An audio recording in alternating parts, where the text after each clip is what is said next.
like this. I'm going around and letting everybody know that they welcome to the show. It's the latest thing you ever seen, you already know. Let me introduce you to your host of the hour. It be Mike and Mike. Yeah, it's the man hour. Got the hottest plays, all the breaking news. Every rumor, every trade, every breaking bruise. Tighten knuckle screws, yeah, it's going down. Have you saying what the fuck and never watered down? It's going down, I'll be rolling up. And if you buy it or you sell it, then you made the cut. Watch me flip it back, I can double up. I got sriracha for that ass, I'ma burn it up. Gotta check the rules and know that it be fair and foul. Rap blow the whistle, coach throw the towel. We can do this on the field or outside the line. It's the man hour though, now we going live. And what is up, everybody? Mike and Mike Man Hour here. Michael Buckeyes live, raw and uncut sports talk. I have a special man on the other side, my brother from another mother, Mike LeBlanc. Mike, what is up, man? Dude, I feel like it has been a little bit since we've talked. How are you doing since everything has, transpired and whatnot? Man, I'm hanging in there. You know what I mean? Like, I'm just gonna air it out. I mean, damn. So last week was, Buck. Last week was rough, man. I got asked for a divorce on Monday. Found out my grandmother was gonna pass away on Wednesday. And my grandmother passed away on Thursday. And then, my now ex wanted me to sign separation papers on Friday. You're going to tell the kids. And then all this. Man, last week, honestly, was probably like the worst week of my entire life. And that's got to say something, right? Because I've been to Iraq and Afghanistan. So that's saying something. And you have been talking to me since April. So, shit. I take stuff sideways pretty quickly, but I am glad you are back, Mike. I cannot do a solo show anymore, man. That I don't know what to do with my hands. I had a buddy that commented on our show last night. He's a guy I went to high school with. He was like, I think he's pronounced. Have I been pronouncing your name wrong for all these years? I was like, yeah, you really have, because everybody pronounces my last name like LeBlanc. Yeah. LeBlanc. And he was like, what is your co-host like? I was like, yeah, he even pronounces it wrong, but whatever. It is what it is. I'm used to it. So for everybody out there that's wondering, to pronounce my last name, it's not LeBlanc, it's not LeBlanc, it's not LeBlanc, it's just LeBlanc. LeBlanc. LeBlanc. That's it. That must be like Russian or something. LeBlanc. No, it's French. It literally, you know what my name means in French, honestly? Cocksucker? The White. The White.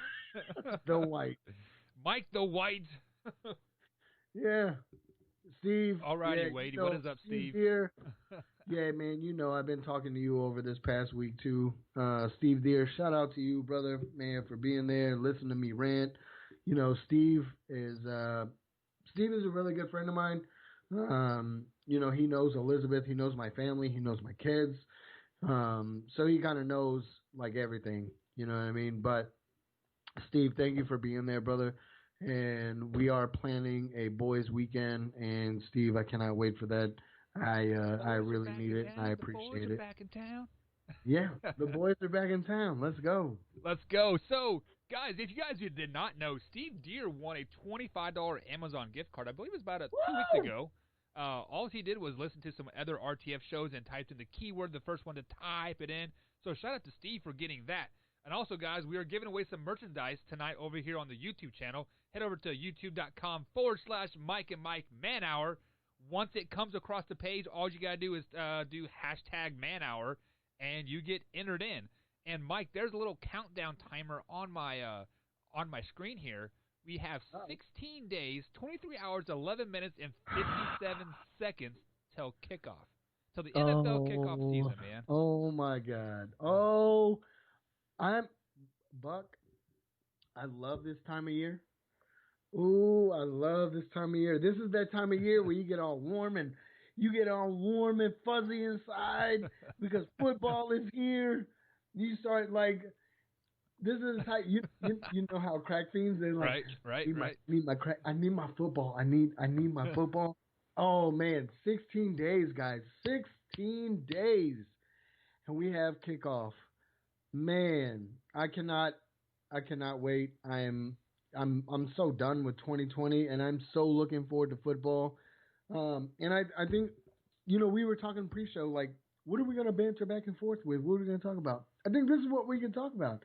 How many other Americans are realistically looking forward to kickoff day, where it brings everybody together, whether what race, creed, religion, it doesn't matter who you are, what you believe in, it doesn't matter what race you are, it doesn't matter, because we all join together for football, and I cannot wait. I cannot wait for kickoff. I can't. You know what I always love? What's that? Kickoff day, watching the Cowboys play, come out in that silver and blue. And I know it's the same with you with Kansas City with their red and white. Like it, just to see them on the field Exactly. and playing, it brings so much joy and so much happiness. And yeah, I'll get pissed off if they lose, but I'm still happy at the end of the day that football is back. Yeah, our high school season kicked off last Friday night, Mike, and Did y'all win? of course we won, man. Come on. Oh, okay. You know who the defensive coordinator is, son? Come on now. Shit. How many points did they score on you? We gave up 6 points, but listen here, we had our freshmen in, and they still had their freaking varsity starters in. So it was 41-0 at like halftime. We didn't play any of our varsity starters. We actually made our varsity players take their shoulder pads off. We suited up freshmen at halftime, brought them on the field, and the freshmen held a varsity starting team to only six points in the second half. So I'm pretty excited about our team, about our future. Yeah, I'd be pleased with that. Yeah, man. Yeah, good job. Good job. So we are definitely got some big things happening over here in Southern Indiana. So hey, let's talk about. Hold on. We talked about something. You had players on your team that have decommitted. Right. Because of everything that's going on. So how many players did you have decommit from the Big Ten schools? So officially we have had 3 players decommit from Big Ten schools. One of them two of them were from last year. One of them was from this year, meaning they haven't signed, but they verbally committed, but they decommitted, and they're now going to SEC schools. So because they want to play ball. They want to play ball, and we talked about this. I think it was last week when we talked about like. How is this going to affect recruiting? It's funny because you are already seeing it firsthand. Right. So how many teams around the country are starting to witness this? How does it affect the Big Ten and their recruiting? Right. So prime example here, we had a kid that was going to be a preferred walk-on to Indiana. For those of you that don't know what a preferred walk-on is, They basically don't have enough scholarships for you, but they still want you to come and play for them. So like you have a spot on the team, but you don't have a scholarship per se. This person decommitted from Indiana and actually went to a MAC school because he just wants to play ball. Like he is walking on to a MAC school because he wants to play ball. I mean, that's just the way it is. I mean, there's going to be a lot of people. I think there's going to be a lot of kids that are going to feel the same way. Like, I think this really hurts Ohio State. And the 2 biggest schools I think it hurts is Ohio State and Michigan. I don't think it hurts Ohio State. I know they have prestige. No, I think it's going to hurt. Okay. Regardless, it's going to hurt recruiting because everybody says coronavirus and all this bullshit is going to last into 2021. I mean, Anthony Fauci came out and said that he thinks this is going to last for, 5 or 6 years to come. So these kids have to be taking that into consideration. Right. Oh, well, you know what? The Big Ten schools, they don't want to play ball. I'm going to go to a conference, Big 12, and Big 12, SEC, ACC. I think those conferences are going to reap the benefits of what's going on, and they're going to have better recruits because of it. So let me take it a step further, and like, yes, those conferences that you named are going to, make better strides and get more 5-star recruits. But think about these 4-star recruits and these smaller conferences like the MAC or the AAC or the Mountain West. Those conferences are going to benefit as well because you have those 3 to 4 star athletes that were going to be backups at Alabama now all of a sudden don't have a spot because there's 15 5-star recruits from Ohio State coming to Alabama to like play. Those 4 and 3 star players need to have a place to go. Boom, they're going to Ball State. They're going to Central Florida. They're going to Boise State, etc. Here's how they save recruiting. These Power 5 commissioners have to get together and do away with the NCAA.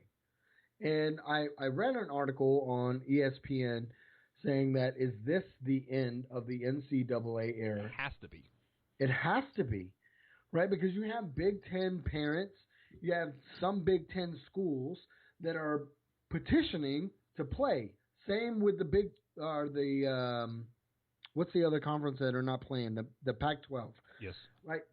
And the same thing is happening in the Pac-12. So at this point, these schools and these players and these parents are petitioning to let them play, and they're not. You know what I mean? So at some point, this Power 5 conference is going to join all together, and it's going to be the NCAA. They may still rule over, D2 schools, D3 and D4 schools. That's fine. But these D1 schools, I think the NCAA, I think that era is done. Not only that, I saw today the AP Top 25, and they still have teams from the Pac-12 and the Big Ten still ranked. How can you have those teams still ranked if they're not going to play ball? Do you want to know why? I'll tell you why. Like I said, I have inside sources over there at the Big Ten conference. Like, that's how we broke the news before anybody else did that the Big Ten was going to basically shut down, right? So there are parents out there that are protesting, right? They want their kids to play football this season. They're actually hired a lawyer, and they are prosecuting the Big Ten to allow them to play football this season. As soon as September 28th is when the Big Ten season could potentially kick off. Here in a month. So with I believe the SEC is starting September 28th. The the Big 12. I didn't see their start date yet, but I'd assume it is right around there as well as the ACC is starting. I believe it's first weekend of October. With that being said, why not have them in the top 25 still? Why? Because in the end, when September 11th hits here in Indiana, our mask law is no longer out there, right? You no longer have to wear a mask as of September 11th in the state of Indiana. We are going to be at 100% capacity, fully open, yada, yada, yada. So, hey. Texas is playing 11 games. How many games do they normally play in a college season? 11, right? It's 11 or 12, yeah. 11. No, I think it's 11. Yeah. So I think because they were scheduled for so it was 9 + 1 + 1. So they could schedule Texas, up to 11, but they were going to guarantee 10. Texas scheduled South Florida. It's postponed, time to be determined. But I mean, I'm assuming it's going to be around, because Texas's first game that is actually on the schedule is 9/12. So maybe they fit South Florida in there somewhere, but Texas is still playing a full 11-game season. Yeah, but that 9/12 was previously before the new rules came out. Is that correct? Because I believe their first game was week 3 of the NCAA season, if I'm not mistaken. So because the NCAA season was supposed to this week was supposed to be week 0, I think. What's up, Milton? I see you, big boy. My man Millie Mill from Kansas, dude. The biggest Chiefs fan you'll ever see, Milton, my man. But yeah, so too bad the Chiefs aren't going to go back-to-back Super Bowls. Well, we will talk about that, Mike. We will talk about that. So yeah, so going back to your point there, I mean, there is no reason to take the Pac-12 and the Big Ten teams off of the top 25 preseason rankings because the season hasn't started yet. Technically, it's still preseason, right?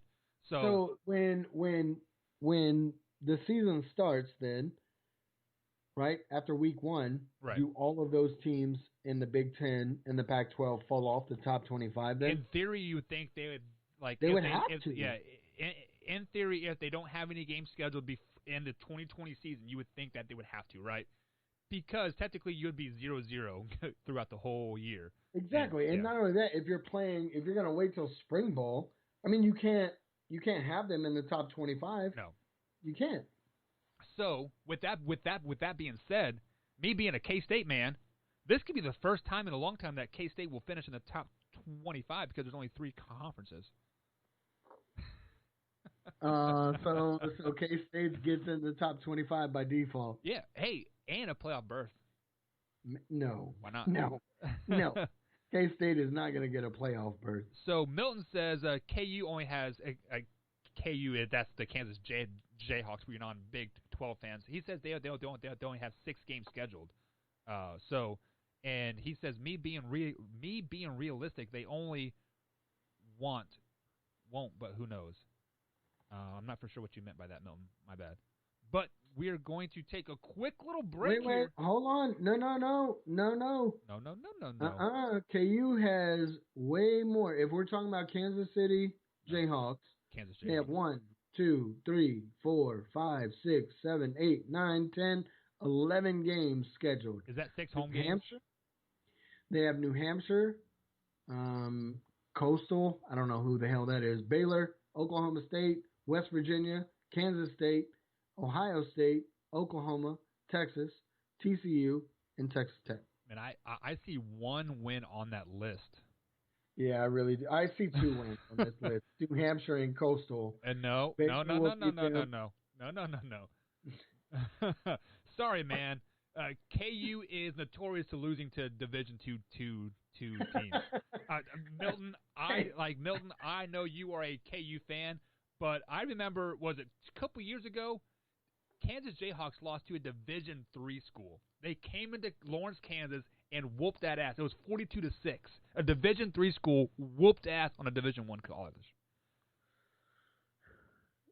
I'm just glad we're gonna have fucking college football, and I'm glad Texas. I'm glad the Big 12 is going to play some fucking football. Texas doesn't have a chance because they're not going to play any ranked opponents besides Oklahoma to get into a playoff berth unless they just whoop the shit out of everybody. But that's not happening this year. Right. I don't think they're that good of a team. But you know what? My Horns are going to be playing football. My Cowboys are going to be playing football. Let's go. Man, those two teams combined to average six wins. Ouch. I mean, the Cowboys. I don't I'm joking. I don't see the Cowboys doing a whole lot this year either. I mean, I got them going fucking 9-7, 8-8 at best. But hey, you know what? Don't let them in the playoffs, man. Don't let them in the playoffs. I'm gonna see my silver and blue on the field, so that makes my heart happy. And this is why I love Milton. No matter how bad the Kansas Jayhawks sucks, he is still wearing his blue and red all over town. But guys, we are going to take a quick little break. And on the other side of the break, the RTF Sports Network team let out the top 5 receivers of the collaborative group here, and LeBlanc and I go in on that. We'll be right back. Horse shit list. We'll be right back.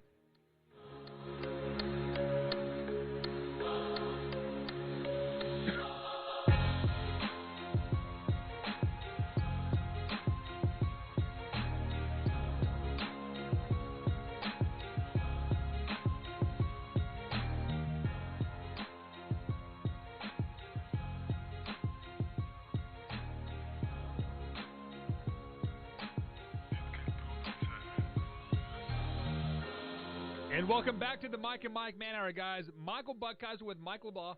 That's it? No, I didn't say that right. LeBlanc. Like LeBlanc. But, guys, we do have some likes coming in on the page here. Milton, thank you for the like, my brother. Make sure you like the Facebook page to get entered in that $100 Amazon gift card. And Joshua Anthony Bubtiles, I'm sure I'm saying that name very, very wrong. Thank you for the follow as well over there on the YouTube page, guys. If you guys are not on the YouTube page, we are giving away a snapback hat tonight. All you have to do is give #ManHour over on the YouTube page. Jameson won that last week, so somebody else go ahead and jump in there and win a snapback hat. You guys can also go over to MikeandMikeManHour.com and order some merch as well. Or if you'd like to drop a donation like Sloppy Seconds did last night. Who was Sloppy Seconds? I don't know what it was, but Sloppy Seconds dropped us a $5 donation last night, Mike, and thank you for that, Mr. Sloppy Seconds, whoever you are. Definitely appreciate Love that. it. Love it. Love it. And I love the name, Sloppy Seconds. I don't like having Sloppy Seconds, but I like the name. Well, I'm not a Sloppy Seconds kind of person. Speaking of Sloppy Seconds, the wide receiver core that the Mike Fink RTF blogger came up with. I mean, he did not come up with this all by himself. It was a collaborative effort with the RTF Sports Network shows here, but he wrote it, so he is taking the blame. I'll give you this. I'll give you this. It's very well written. Yeah, very, very well written. Mike, who does he have Mike Fink as a top 5 here? So at number 5, he's got Davante Adams. At number 4, Tyreek Hill.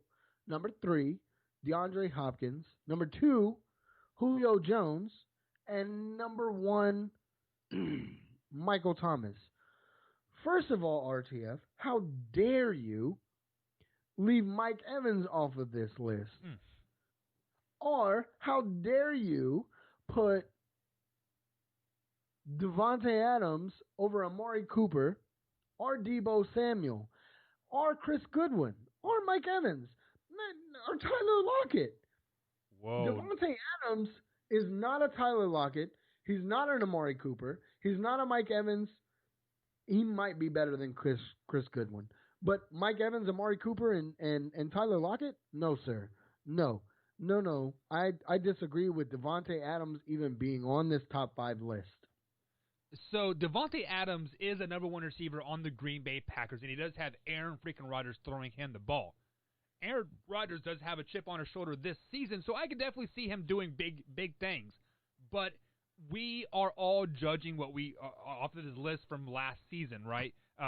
Because you can project all you want, right? And the projections are usually pretty good, as far as like fantasy points and like whatnot. But you cannot predict the future whatsoever. So let me give you guys the proper list of the top 5 receivers. Let me give mine before you go into there, Bud. Okay, go ahead, Bud. Let me give you number 1. I'm gonna go from number 5. Number 5, Tyreek Hill. Number 4, Mike Evans. Number 3, Julio Jones. Number 2, I'm actually gonna say a T-1, DeAndre Hopkins, and a T-1, Michael Thomas. All right, so just to confirm here, you have number 5, Tyreek Hill, number 4, Mike Evans, number 3, Julio Jones, number 2, DeAndre Hopkins, and number 1, Michael Thomas, right? Or DeAndre Hopkins. I have DeAndre Hopkins and Michael Thomas tied for number 1. Right. So we do have one thing, right? Hopkins is the second best receiver in the NFL. Hopkins has done great things when he was with like Houston with a. Would you say Deshaun Watson is a top 10 quarterback in the NFL? Now? With Hopkins on the team. With Hopkins, yes. Yeah, without Hopkins, he probably drops below or outside the top 5, even though I do still think he has a pretty good receiving core over there. But Hopkins makes that quarterback that much better because he catches everything. Well, it's just like I've said in previous shows. We've talked about it where the quarterback, like Tom Brady, makes the receiver. But I think in Houston, on the other hand, on the other side, I think DeAndre Hopkins made Watson a good quarterback. Right? Because Aaron Fuller, Kenny Stills, and then what the fuck is his face? I can't even think of his name anymore. Obviously, because he's a no-name. Randall Cobb? He's not a no-name, but, Randall Cobb? Randall Cobb. There you go. Thank you, Buck. It's a decent wide receiver core, but now Watson is going to have to step up. He's going to have to be that quarterback that makes these receivers better, and I don't think he's that quarterback. Yeah, I think he's another Dak Prescott. Think about it. If Hopkins was on the team with Prescott, we would be talking about, oh, Prescott is a top 10, top 5 quarterback Well, because of what Hopkins can do. Now, everybody wants to say that Dak Prescott is a top 5, top 10 quarterback now because of what? Because of what Amari Cooper has done for him. Because before Amari Cooper came in, Dak sucked and then changed the season around when Cooper came in, and then all of a sudden his stats went up. I think it's the same thing with Dak that it is with Deshaun Watson. so this will definitely be a telling season for Deshaun Watson, 100%. He does open up against against my Kansas City Chiefs and Milton's Kansas City Chiefs. So we'll definitely see what kind of player he is without Hopkins. So then at number 1, you had Michael Thomas, right, from the New Orleans Saints. I have them. No, I have them tied. I have Deshaun, or not Deshaun. Excuse me, DeAndre Hopkins. Either and way, Mike you're wrong. Tyson. No. Mm-mm. Michael Thomas he's a top 5 receiver in the NFL. Do not get me wrong, but I have him at number 5. Wow. So at number 4, I do have Adams from the Green Bay Packers. I think I just after watching Don't get me film, wrong. He's a good receiver. I just don't think he's top 5. So I really don't. So the problem that I think that we have is we have two receivers that really separate themselves from the pack, and then you have 8 receivers that you can intertwine, right? That I mean, like it just happens to be one week or the other who is better than the other. The one thing that I do not agree with this at all is Tyreek Hill in the top 5. I don't think Tyreek Hill is a top 5 receiver in the NFL. He runs a great deep route. He runs great routes. But you put him man-to-man up against a lockdown corner that is going to press him. Yes, he can get off the ball quickly when there's no press, but watch plays where he gets pressed. He doesn't get off the ball very well at all. It takes him a long time to get down the field and run those 8-step routes. Yeah, but Tyreek Hill, the reason why I have him in my top 5 is he's a game changer. I go back to when Kansas City played the Cowboys. Right.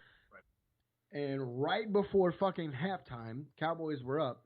Right before halftime, boom, right to Tyreek Hill, and this motherfucker takes a 75 to the house. Yeah, he can definitely do that in a blink of an eye. But how and many that's times why a I game have does him he in can my do that? top 5 because he is that game changer. I mean, let's be honest. Mahomes can throw him a little 5-10 yard out, Right. and in an instant, Tyreek Hill can take it to the house. There's not many receivers in the league that can do that.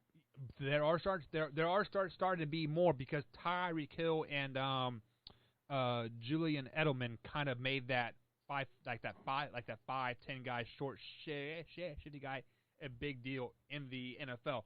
So I would never put Tyreek Hill and Julian Edelman in the same conversation. I'm not saying they're the same receiver, but without Julian Edelman, Tyreek Hill would probably not be in the NFL. Oh, I don't know. That's pretty bold, sir. I mean, think about it. Think about mid 2000 or like 2003 till 2010, right? What was the prototypical wide receiver size? Chad Johnson, right? 6'5", 240 pounds, right? Now, what you're seeing is Julio Jones is that last big guy, right? The rest of them are about 6'2" and under. You know, they're shorter and they're faster because you can get out in the field and, you know, spread the offense and just let them work, right? So, yeah, if these same receivers that are top 5 receivers in the NFL now, Tyreek Hill, Michael Thomas, I think he's only 6'1" or 6'2". Adams is only like 6'2" like as well. Those guys would probably not even be on an NFL roster if this was 2005. So, I mean, the NFL has definitely transitioned a little bit. But the best receiver in the NFL, you have him at number 3, but it is Julio freaking Jones. This guy has had 1,400-yard seasons all 9 seasons that he has been in the NFL.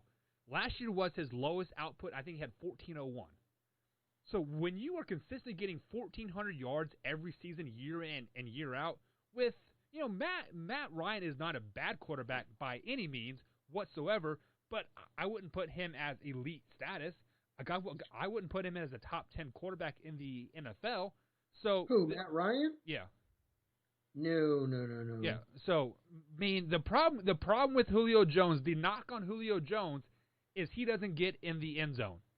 Like, that is his biggest knock, is he doesn't get in the end zone, right? He gets all these yards, runs up and down the field, all he wants, but he never gets in the end zone. I chalked that up to Matt Ryan not throwing a 6'5" receiver the ball in a red zone and poor-ass play calling. So, Julio Jones, number 1. Hopkins, number 2. I do have Mike Evans at number 3, Adams at 4, and Michael Thomas at number 5. How can you have Julio Jones over DeAndre Hopkins? Because Julio Jones has done it longer. He averages more than 1,400 yards a season. I get that he's done it longer, but going into the 2020 season, Hopkins is the better receiver. Is he, though? Because he actually doesn't have a proven quarterback. We can talk all and that's what makes him better. That's what makes him better. He doesn't have a proven quarterback, but still is so productive on the field. We don't know that because he hasn't played a game with Kyler Murray as his quarterback yet. We don't know if he's going to get. It's going to be the same thing as Watson. It's going to be the same thing as Watson. I'm telling you, DeAndre Hopkins, and it makes it even worse because you've got Larry Fitzgerald on the opposite side of him. Yeah, that's actually what makes it worse for DeAndre Hopkins. That's why I have him at number 2, because he is going to take targets. Larry Fitzgerald and the number 3 receiver, I always forget his stupid-ass name, he is going to take targets away from DeAndre Hopkins. Yeah, but then it just leaves Hopkins to do what Hopkins can do, right? Because if it's one-on-one, right, receiver, cornerback, I'll give you that. Go ahead. I'm taking Hopkins all day long, even against the best shutdown corner in the league, because you throw that 50-50 ball up to Hopkins, 8 times out of 10, he's coming down with it. 100%. I agree with that 100%. He is probably the best 50-50 ball guy out there. Exactly. So that's why I can't. I would never be able to put Hopkins or Julio Jones above Hopkins, because if we're talking about a receiver lining up, going man to man, yes, you're always going to scheme for these kind of these kind of receivers. You're either going to double or triple team them or triple cover them. You're either going to release them at a certain point and then have a double coverage, whatever the case may be. You know what I mean? But if we're talking about a receiver going man to man, one-on-one with that cornerback, Hopkins all day long over Julio Jones. So how I brought my rankings up here, it is like if I had Julio Jones on the Arizona Cardinals without Hopkins, they like just basically transpose Julio and Hopkins, who would have the better season? And I think Julio Jones would have the better season over DeAndre Hopkins. Now, I did the same thing for the Atlanta Falcons. Who would have the better season? Julio Jones or Hopkins? And I think Julio Jones trumps Hopkins on both of those teams. I don't think so. And then Adams. Now, Adams is great on the Green Bay Packers. The problem is that thinking about this now, the Green Bay Packers drafted another running back in the draft, right? They have 2 pretty damn good running backs in the draft right now. So the biggest thing that comes to my mind is, are they going to run the ball a lot more this season? Are they not going to give Adams a chance to catch the ball? That's my biggest concern for Adams going into the 2020 season, to be honest with you. But you can't count him out because now you got Aaron Rodgers throwing him the ball, and the other receiver opted out because of COVID. So, Devontae Adams is going to be Funchess. The Devontae Adams is going to be the go-to receiver now. So I don't know, man. Yeah. Well, when is our break? We're taking a break right now, man. We are late to the break. So, guys, we're going to take a quick little break. On the other side of the break, we're going to talk a little bit more Earl Thomas and some NFL COVID tests. We got to talk. Yes. Always got to talk about COVID, right? Always. We'll be right back after the break, guys. I'm going to go grab a beer.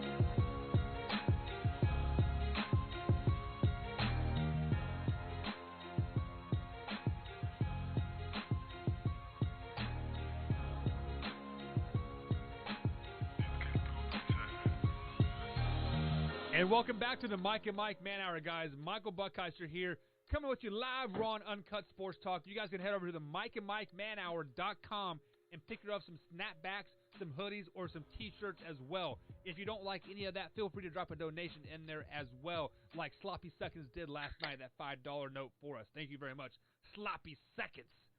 Mike, welcome back to the show, man, and it's time to talk a little bit about your Dallas Cowboys, a little bit about Earl Thomas, and what is really going on in Baltimore.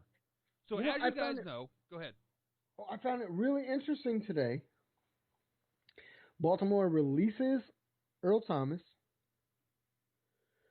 and the Cowboys restructure Tyrone Crawford's deal to free up roughly about $6 to $7 million in cap room.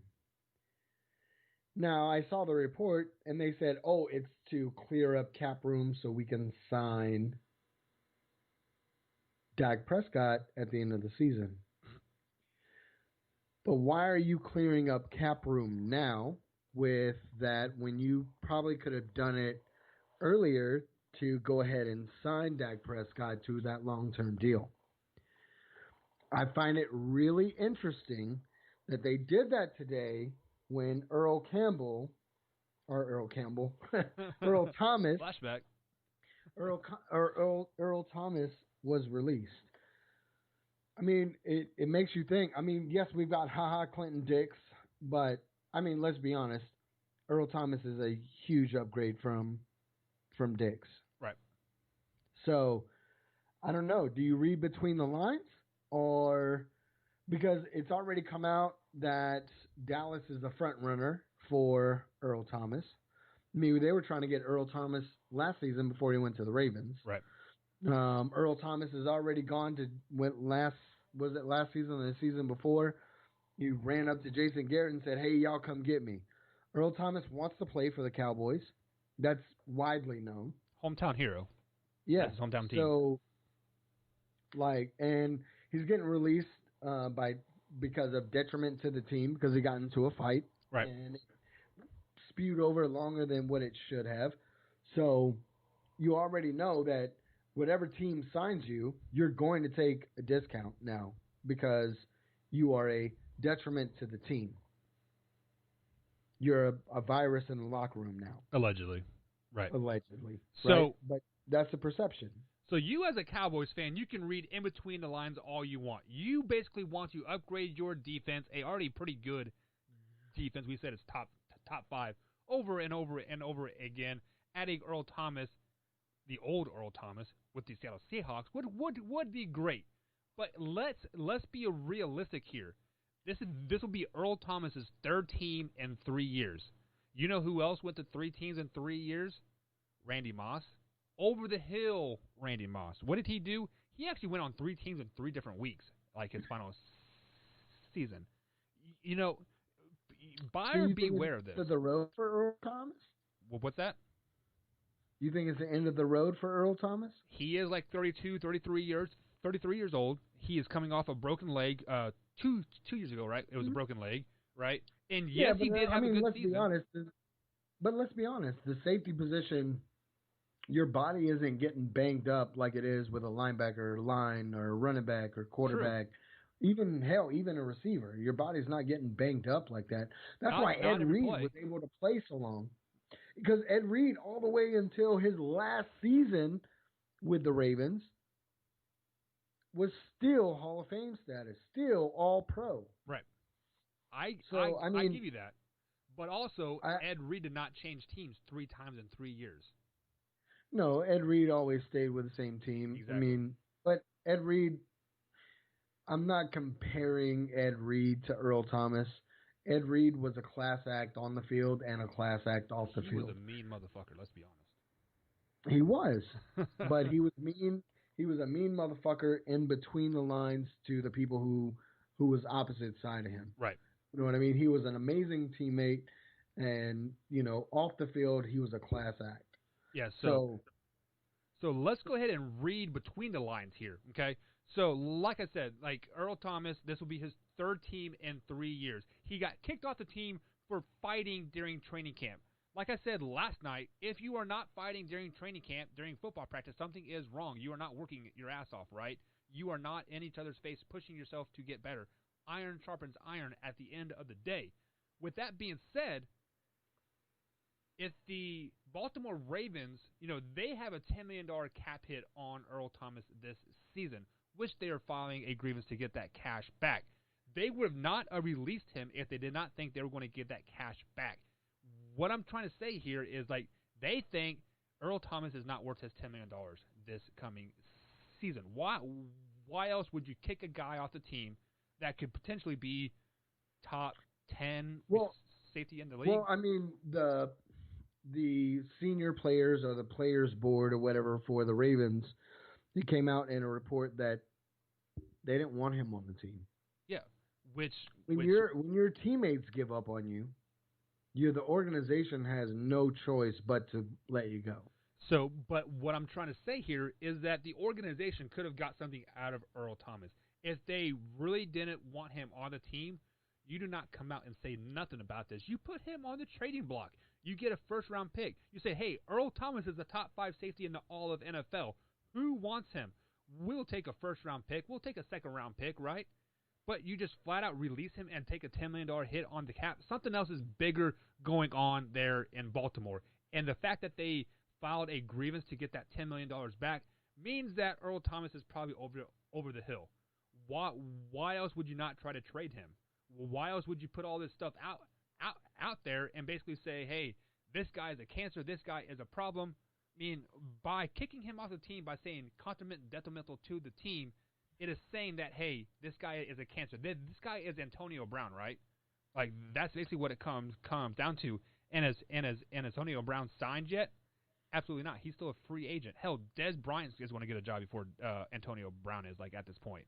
Dez Bryant went and worked out for the Ravens but left without a contract. Yeah, but give it a week. They are one injury away. So what I'm trying to say here is something is wrong with Earl Thomas. Whether is it Antonio Brown syndrome? Because if you remember right, when he left Seattle with that broken leg, he flipped off the coaching staff because he wanted a bigger deal, and they said, no, you have to play or something's going to happen. Like, I don't remember the exact wording, but when he broke his leg, he flipped off the coaching staff and flipped off the ownership, and look where he's at a year later, jobless. With that being said, I don't think Earl Thomas will be jobless for much longer. Do you think he signs with the Dallas Cowboys? With them freeing up cap space like they did today, real quick like that, yeah, I do. So the problem that I have with that is if he wants to go to Dallas so bad, and the Cowboys want him, why didn't he go last year? Why didn't he take a hometown discount to play for the Dallas Cowboys if he really wanted to play there that bad? I think money at the end of the day. He broke his leg. You know what I mean? He didn't know how he was going to come back. So it's money at the end of the day. So you're telling me that the Dallas Cowboys wouldn't give him $5 or $6 million? He wouldn't have been satisfied? I mean, look at Dak Prescott. Dak Prescott is a quarterback. I get that. Yeah. But, I mean, you were still getting the money you want. We just wanted a year longer. It's just – I'm just saying, if Earl Thomas really wants to be in Dallas, he will take a discount. He will take the league minimum because he's getting – because right now he's guaranteed $10 million for this season from the Baltimore Ravens unless he loses his grievances, which I'm kind of 50-50 on it. I don't think he will lose it. But you never know. No, I don't think he'll lose his grievance either. I mean, what? Because I got in a fight with a teammate. You can a good lawyer could go back and be like, look at all these fights all these NFL players have gotten into over the years during training camp. Right. It's the heat of the moment. It happens in training camp. And just like you said earlier, if you're not fighting and getting in fights in training camp, that means you don't have a dog in the fight and you're not ready to go. Yeah, I mean. Even at the high school level at 5A football, I mean, we have 2 fights a week. Easy. I mean, shit. Easy. Yeah, I mean, it's going to happen. Tempers are going to flare on the football field. This is a violent sport. Especially when it's 100 degrees outside. Huh? Especially when it's 100 degrees outside. Yeah, tempers are going to flare. So Baltimore will lose this grievance. Yeah. And they're going to have to give him $10 million. Unless there is something else that they are not coming out with, and they're not telling anybody. But other than that, I mean, dude, shit happens. Tempers flare on the field in between the lines. Right. So, I like I said, like I talked about this last night a little bit. And Jameson, we haven't seen him here tonight. Hopefully everything's okay with him. He's always here. I kind of feel lonely without him here. So Jameson, No, he don't like us. we miss you, man. But Jameson said that the 49ers would be a good fit, the Buccaneers, and I believe he said who was the other team that he said? The Buffalo Bills, maybe? Do you think Earl Thomas ends on any of those teams, the 49ers, the Bucks, or the Buffalo Bills? No, I'm going to give you a sleeper team, though. Chiefs? Nope. Who? Cleveland Browns. Cleveland Browns. Everybody wants to go to Cleveland. Their safety was carted off today with an Achilles injury. That's the worst. I mean, Achilles injuries are by far the worst. Excuse me on that. Got a little hiccup. That was weird. And I think the Browns need to go out and just deal with it and go get Clowney as well. True. I am really surprised that he is not signed, but of course he gives half-ass effort though. I like as well. He dominates 2 plays in a row, then he takes the rest of the quarter Don't off. be surprised. Don't be surprised to see Jadeveon Clowney possibly sign with the Cowboys either. That's what I was thinking because they did just cut Gerald McCoy because he had a quad tear, which is out for the year. So don't be surprised if we come out in the next week and Clowney signs with the Cowboys. I mean, you got to think we just lost McCoy, right? We got HaHa Clinton-Dix, so we're decent at safety. We've definitely upgraded from what we had last year. We've definitely upgraded. Did they clear that cap room to go after Clowney? I think at this point, Clowney will take how much was he making in Seattle? $10 million, $12 million? Yeah. I think he would take that $8-9 million range to play with a team like the Dallas Cowboys. Just because this is me being a passive Cowboy fan, yes, but I can say in a breath that I think the Cowboys have a Super Bowl caliber team. They have a Super Bowl caliber coach. You could easily see the Cowboys in the Super Bowl. That's why I think he would take a pay cut to play with some of those guys that that Dallas Cowboys team. I don't know about Super Bowl caliber. I'm a Cowboys fan. How are they not Super Bowl caliber? Look at the offense that they have. Dak Prescott. Mike McCarty. Dak Prescott. Listen here. When Mike McCarty was the offensive coordinator for Brett Favre, he taught Brett Favre what a zone coverage is.